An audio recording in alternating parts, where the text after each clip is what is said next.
महाराज, श्री दशरथ जी का श्री शनिदेव को संतुष्ट कर लोक का कल्याण करना। नारद जी ने पूछा, सुरेश्वर, शनिदेव की दी पीड़ा कैसे दूर होती है, यह मुझे बताइए। महादेव जी बोले, देवश्री सुनो, शनिदेव देवताओं में प्रसिद्ध काल रूपी महान ग्रह हैं। इनके मस्तक पर जटा है, शरीर में बहुत से रोए हैं तथा ये दानवों को भय पहुंचाने वाले हैं। पूर्व काल की बात है, रघुवंश में दशरथ नाम के एक बहुत प्रसिद्ध राजा हुए हैं। वे चक्रवर्ती सम्राट, महान वीर और सातों दीपों के स्वामी थे। उन दिनों ज्योतिषियों ने यह जानकर कि शनि कार्तिका के अंत में जा पहुंचे हैं, राजा को सूचित किया। महाराज, इस समय शनि रोहिणी का भेदन करके आगे बढ़ेंगे। यह अत्यंत उग्र और संकट भेद नाम का युग है, जो देवताओं और असुरों के लिए भी भयंकर है। इससे 12 वर्षों तक संसार में अत्यंत भयानक दुर्भिक्ष फैलेगा। यह सुनकर राजा ने मंत्रियों के साथ विचार किया और वशिष्ठ आदि ब्राह्मणों से पूछा, हे द्विजों, बताइए इस संकट को रोकने का यह कौन सा उपाय है। वशिष्ठ बोले, हे राजन, यह रोहिणी प्रजापति ब्रह्मा जी का नक्षत्र है। इसका भेदन हो जाने पर प्रजा कैसे रह सकती है। ब्रह्मा और इंद्र आदि के लिए भी यह योग्य असाध्य है।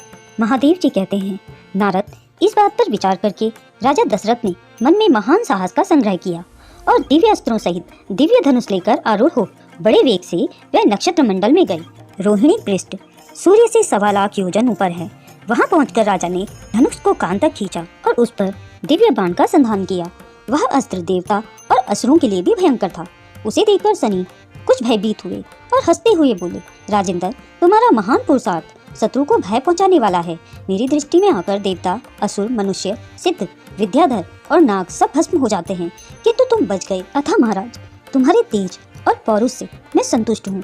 वर मांगो, तुम अपने मन से जो कुछ चाहोगे उसे मैं अवश्य दूंगा। महाराज दशरथ ने कहा, शनिदेव, जब तक नदियाँ और समुद्र हैं, जब तक सूर्य और चंद्रमा सहित पृथ्वी का अस्तित्व है, तब तक आप रोहिणी का भेदन करके आगे ना बढ़ें।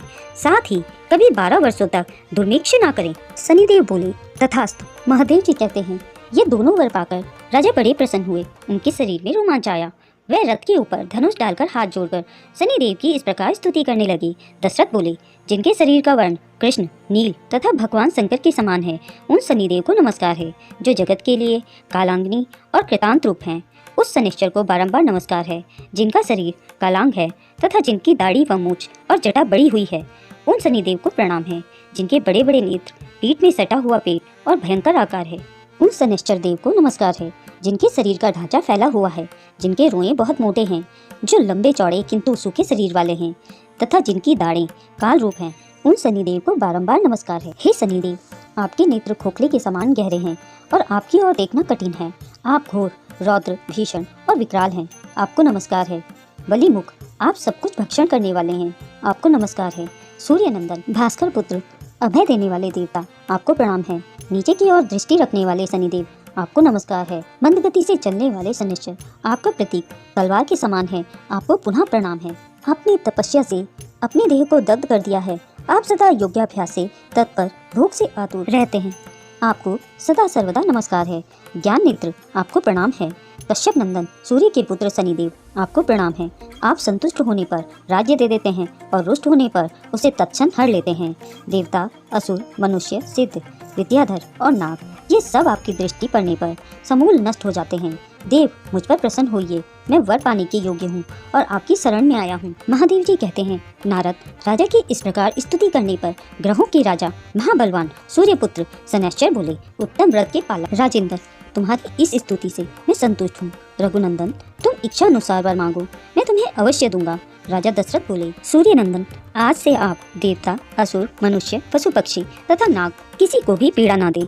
शनि ने कहा, राजन, देवता, असुर, मनुष्य, सिद्ध, विद्याधर तथा राक्षस, इनमें से किसी के भी मृत्यु स्थान, जन्म स्थान तथा चतुर स्थान में मैं रहूं तो उसे मृत्यु का कष्ट दे सकता हूं। किंतु जो श्रद्धा से युक्त, पवित्र और एकाग्रचित हो, मेरी लोहमयी सुंदर प्रतिमा का समी पात्रों से पूजन करके तिल मिश्रित उड़द भात, लोहा, काली गौ या काला वृषभ ब्राह्मण को दान करता है तथा विशेषता मेरे दिन को इस स्रोत से मेरी पूजा करता है, पूजन के पश्चात भी हाथ जोड़कर मेरे स्रोत का जाप करता है, उसे मैं कभी भी पीड़ा नहीं दूंगा। गोचर में, जलमग्न में, दशाओं तथा अंतर्दशाओं में ग्रह पीड़ा का निवारण करके मैं सदा उसकी रक्षा करूंगा। इसी विधान से सारा संसार पीड़ा से मुक्त हो सकता है। रघुनंदन, इस प्रकार मैंने युक्ति से तुम्हें वरदान दिया है। महादेव जी कहते हैं, नारद, वे तीनों वरदान पाकर उसी समय राजा दशरथ ने अपने को कृतार्थ माना। वह शनिदेव को नमस्कार करके उनकी आज्ञा ले रथ पर सवार हो बड़े वेग से अपने स्थान को चले गए। उन्होंने कल्याण प्राप्त कर लिया था। दोस्तों, अगर यह वीडियो आपको अच्छी लगी हो तो इसे लाइक और शेयर करें, और अगर आप मेरे चैनल में नए हैं